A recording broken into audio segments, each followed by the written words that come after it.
Nako, heto po mga karibin natin, uwi na sa Kongreso. Finish na. VP Sara nilusob ang Kongreso. Sobrang kahiyan, inabot ng mga tuta ni BBM Tamba. Nako, yan po mga kababayan ang ating alamin sa video ito. Pero bago po natin simulan yan, palike naman po ng video ito.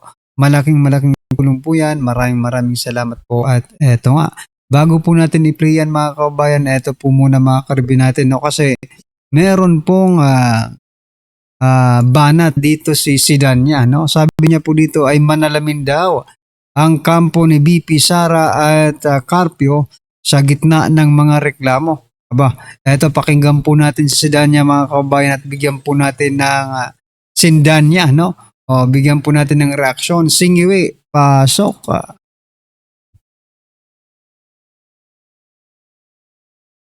Para intimidate tayo dito sa Committee on Justice at ang mga miyembro nito. Tulad po na nabanggit ninyo nito nakaraang Lunes, nagpunta po sila sa City Prosecutor's Office, ang mga abogado ni Attorney Manasseh Carpio para po ireklamo at magsampa ng kaso sa mga miyembro ng Committee on Justice. So ayan mga kababayan, nagsasalita, nagkomento po itong si Sidanya patungkol po sa reklamo ng asawa ni BP Sara sa kanila. Okay, sa kaso nila. Ang tanong dito, illegal po ba ang ginawa ng kampo ni BP Sara para maktol ka ng ganyan, Sidanya? No? Kayo nga itong nagbe-bend ng law eh. Samantala yung kampo ni BP Sara, they are just following the law. Kaya nga magkakaso sila, 'di ba? Kasi para idaan sa legal na mga pamamaraan. Pero ito pong Committee on Injustice mga kababayan, no? Binebend po nila ang law. Okay? Yes. Kaya lang po, parang may favoritism si Attorney Manasseh Carpio dahil iilan lang po tayo na mga binanggit niya sa kanyang kaso at hayaan niyo pong bigyan ko ng shout out ang mga classmate ko sa kasong ito. COJ Chairperson Representative Jervil Luistro, Representative Leila de Lima at Representative Chel Jokno. Ang masasabi lang po natin dyan, manalamin po sila para makita nila kung sino talaga ang totoong nagkasala sa batas, lumabag sa batas at nagkasala sa sambayan ng Pilipino. Sino nga ba mga kababayan? Sino nga ba ang lumabag sa batas? Ha? Di ba? Nandyan si Dilima, for example naman, di ba? For instant. Instant example, okay? Si Dilima, lumabag po yan sa batas mga kababayan. Kaya nga, may mga may mga tawag dito. Sinabi na to ng natin na nag-comment na may mga personal interest kayo dyan eh, no? Conflict of interest, ayan. May mga conflict of interest kayo dyan. Kaya mahirap, no? Mahirap yung pinagagawa ninyong aatin sa BP Sara. Tapos may mga conflict of interest kayo. Si Luestro, di ba? May utang kay BP Sara. Si Dilima, galit kay kayong lahat ng mga makabayan black, galit kay Duterte. So ano pang hustisya ang makakamit ni BP Sara kung pupunta sila dyan sa inyo? Di sa korte na lang mga kaubayan, di ba? Mas maganda pa. Kasi maipapakita ang lahat ng ebidensya, no? Nila at ninyo kung sino ang kapanipaniwala. Alright? Samantala mga kaubayan, eto, President Bongbong Marcos Jr. Mayroon pong mensahe kahapon sa Labor Day mga kababayan. Sabi po dito ng Pangulo, malalampasan din natin ang lahat ng hamon. Ayan na. Siguro kami, kaming mga ordinaryong Pilipino, malabong malampasan pa ito. Isa lang po ang paraan para malampasan natin ang mga hamon o mga problema ng ating bansa mga kabayan. At ang sinasabi nga ng karamihan ay mag-resign ka na. Opo, yun po ang solusyon kasi ibiruin mo patapos na po ang termino ni President Bongbong Marcos Jr. mga kababayan. And until now, palubog ng imbis na at least magkaroon man lang ng kaunting progreso ang ating bansa. Nako, palubog po tayo ng palubog mga kababayan. Lubog na nga tayo sa utang, lubog pa sa baha, lubog din ang ating ekonomiya. Bakit? Ha? Ang palitan po ng piso at dolyar ay nasa 61 plus na po mga kababayan. So meaning lubog na po ang ating ekonomiya, lubog na po tayo sa utang, at lubog pa tayo sa baha kapag umulan dahil sa mga flood control ghost project na yan. Nako. Ito po ang naging komento ng ating mga kababayan patungkol dyan. Sabi po dito ni Ronnie Somera, matatapos na po term ninyo, Ginoong Pangulo. Pero wala pa rin po kaming natatanaw na liwanag. Puro kadiliman ang natatanaw. Alright. Sabi naman po dito ni Rod Sniper Kababana, hanggat nandyan ka, President BBM, naniniwala ko hindi na makakabangon sa kahirapan ang Pilipinas dahil sa kagagawan mo. Mabuhay ka BBM, mahal na mahal ka ng mga kapanalig mo. Ayan. Sabi naman po dito ni Gersin, tuloy-tuloy lang daw tayo sa pagtatrabaho para magnakaw sila. Ayun na. Dahil labor din nga mga kababayan. Yung ating mga kababayang manggagawa, no? Tayo pong mga manggagawa ay kailangan magtrabaho para mayroon po silang manakaw. Aray ko po. Sabi po dito ni Francis, pinakamahal na Pangulo, baka naman po kahit isang sako lang. Humihingi na po. Itong si Francis, isa po siyang manggagawa. At humihingi ng isang sako. Hindi nga po isang sako. Sabi nga po, di ba, yung programa nila, 10 kilo. 10 kilong bigas ang ipamimigay sa loob ng isang taon sa 6 na pagkakataon. Ayan, ibig sabihin 6 times in a year mga kababayan yung kanilang programa. Bali 60 kilos na bigas sa loob po ng isang taon at baka 2 buwan, no? Every 2 months kasi 6 naman, di ba? 12 months. Every 2 months meron po kayong makukuha sa mga piling beneficiary. Hindi pa lahat, no? Hindi pa ni lahat. Mga pili pa. Nako po. 10 kilos of rice mga kabayan sa loob po ng isang taon. Sa 6 na pagkakataon, every 2 months. Huwag muna kayong kumain, no? Ng ilang sa isang buwan nga, sa isang linggo nga lang, di ba? Yung 10 kilong bigas, kung marami kayong malaki ang pamilya mo, talagang wala yan. Pang ano lang yan, short term mga kabayan. At saka hindi naman sustainable yan. Bakit ginagawa pa yan ng Pangulo? No? Ay, nako. Eto matagal na po silang namimigay ng ayuda and yet they are still doing it, mga kababayan. No, hindi pa ba nila napapag-aralan na walang kwenta ang pamimigay ng ayuda? I mean, hindi po ito nakakatulong. Kung di ito po mga kababayan ay ano lang ito, ginagawa niyong tamad ang mga tao, di ba? Anyway, ano po ang masasabi dyan mga kababayan dahil ito? Pasadahan din po natin itong isa pang opisyal ng gobyerno. Nako, eto sa araw ng mga manggagawa, itong si Executive Ralph Recto, ang author po ng VAT, Value Added Tax, may mensahe po sa taong bayan. At sinupalpal din naman ni Representative Kiko Barasaga. Sabi po dito mga kabayan ni Recto, Happy Labor Day. Anong happy? There is no such happy kapag puro katrabaho. Happy Labor Day, mabuhay ang manggagawang Pilipino. Ayan. Sabi naman po dito ni Congressman Kiko Barasaga, anong Happy Labor Day? Baka ikaw lang ang happy. Tapos puro labor ang mga manggagawa. Ayan, puro nga labor para lang magkaroon ng ibang babayad dyan sa tax na yan. Aray ko po. Alright, eto po, sabi po dito ni Elmer, kunyaring concern. Wala namang concern sa sinabi niya Sabi niya, happy labor day lang.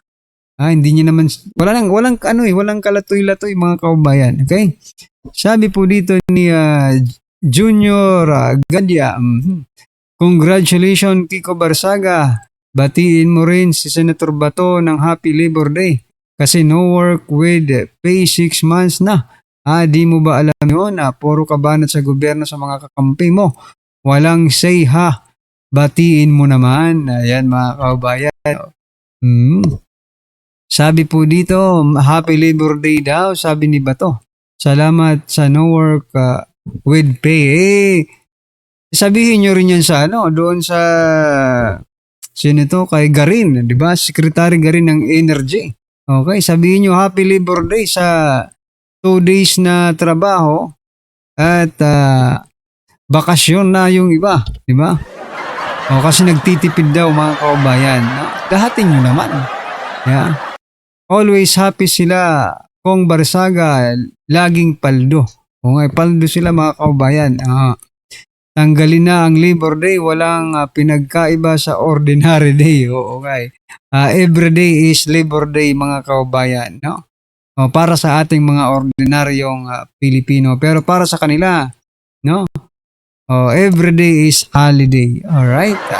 Anyway, yan pong yung sabi dyan mga kaubayan, just comment down below at eto nga, pasadahan na po natin yung video. Pasok.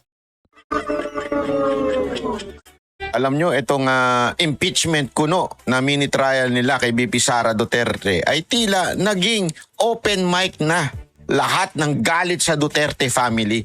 Imbis na diretso sa ebidensya laban sa ating Vice President, bigla namang hinila ang pangalan niya sa pagkamatay ni dating Governor Digamo. Tapos, pati ang speech ni Mayor Basti Duterte, pinagdiskusyonan. Ano yan? Teka lang, si Mayor Basti ba ang ini-impeach dito o si BP Sara Duterte? Anak kayo ng mga weteng, oo. Ay, weteng. Speaking of weteng, kamusta na mga mga sugal dyan sa Negros? Di ba sabi ninyo si Tebes lang ang may kagagawa niyan? Bakit tuloy-tuloy pa rin daw? Nako po. Kaya ang tanong, impeachment hearing ba ito o political demolition derby? Kasi kung lahat ng sinasabi ng kapatid, Tatay Cayado at kahit sino pang may apelidong Duterte ay idinidikit kay BP Sara. Pati nga komento, alam nyo ba? Nakakabuisit talaga. Pati komento ng mga netizen doon sa isang live o ginawang ng mga Duterte. Ibinibintang kay BP Sara Duterte. Para bagang ang gusto nila kapag hindi nila kayang patumbahin si BP Sara sa mismong kaso, hahanapan na lang ng kung ano-anong koneksyon, kahit malayo, kahit pilit, kahit ang dating ay propaganda na lang. Di ba? Kahit ang dating ay propaganda na lang. At dito, papasok ang pinaka-importanteng tanong, which is, may matibay ba silang ebidensya? O puro drama lang ito? Di ba? Insinuation at political script lang.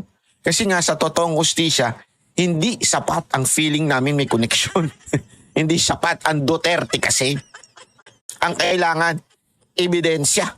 Pero kung alaman ng mini trial ay mga banat kay Mayor Baste, mga lumang paratang, ang mga isyong ipilit na dinidikit kay BP Sara Duterte, mukhang hindi na ito paghahanap ng katotohanan. Mukhang paghahanap na lang ito ng paraan para tanggalin si BP Sara Duterte sa 2028 presidential race. Kaya mga banateros, kapit kayo hanggang dulo dahil hihimayin natin to. Impeachment nga ba? O isang political teleserye at ayaw pa nilang pagbotohan ng tagal-tagal. Bakit hindi pa dalhin sa Nangangalap pa siguro ng mga malita mga kababayan, no? Ito pong House of Representatives, mga karibin natin, nagkangalap pa ng mga malita para dyan po sa mga pagboto ng mga congressman, mga kababayan. Di ba? Dito, mga bayarang vlogger, di ba? Narinig nyo naman yung sinabi ni Sir Jack. Di ba? Sabi ni Sir Jack, inalok daw siya para siraan si BP Sara Duterte. Naku po. Bukas may komento tayo dyan, kaya abangan nyo rin. Anyway, pag-usapan na po natin itong issue na biglang pumasok si Digamo sa issue na to. Nakakatawa tayo. Baka gusto nilang isalin na rin po yung pagkamatay ni Rizal, Bonifacio at Lapu-Lapu Diyan sa mga binibintang nila kay Vice President Sara Duterte ay eto na po ang pagkakataon nila. 'Di ba? Isali na po nila lahat para maging masaya lang sila mga kababayan. Talaga mga kababayan. Dahil, ewan ko baka mamaya pati yung pagkamatay ni Ninoy, ibintang kay BP Sara Duterte. Di ba? Sa tingin nyo, baka kasi one day, si BP Sara Duterte na ang may dahilan ng pagkamatay ni Ninoy. Yan ang sa tingin ko mangyayari kasi ngayon, tapos na yung, hindi naman tapos, pero meron nang nakusahan si Arnie Tevez. Nakakulong na nga ngayon dahil sa pagbibintang ninyo. Ngayon naman, ipipilit nyo idikit yung dumalaw kay Arnie Tevez, daw, the CBP Sara Duterte. Di ba? Anak kayo ng wedding, oo. Lupit nyo talaga. O, pakinggan natin to. Is Congresswoman Janice Digamo. Naalala ko lang kung during our determination of substance, marami kang pinaiyak. And I heard that today is the birthday of your husband. So, ayan mga kababayan, nandiyan na naman tayo sa iyak-iyak na yan. Nako. Hindi nyo madadala ang taong bayan sa iyak-iyak na yan mga karbi natin. Ang kailangan po ng taong bayan ay solidong ebidensya kung talagang meron kayo. Kaso wala kayong ebidensya kaya dinadaan nyo na lang sa iyakan. Nako po, delikado to. Husband? Tama po, that's right po.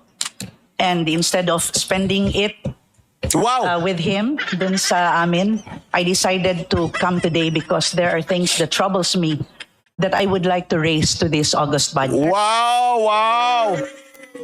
Wow! Mahal na mahal ang asawa. Mahal na mahal ang asawa. Di ba, birthday ng asawa, nandiyan ka. Ano kaya ang mas mahal? Ano kaya ang mas mahal, mga kababayan? Yung birthday ng kanyang asawa o yung pagpapala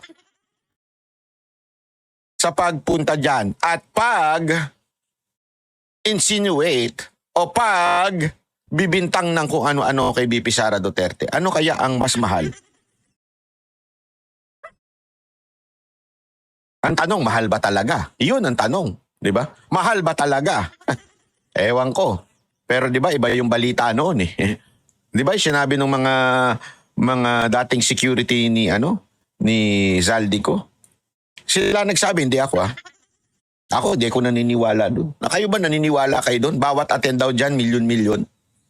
Sabi ng mga security, ako, di ako naniniwala. Hindi ako naniniwala.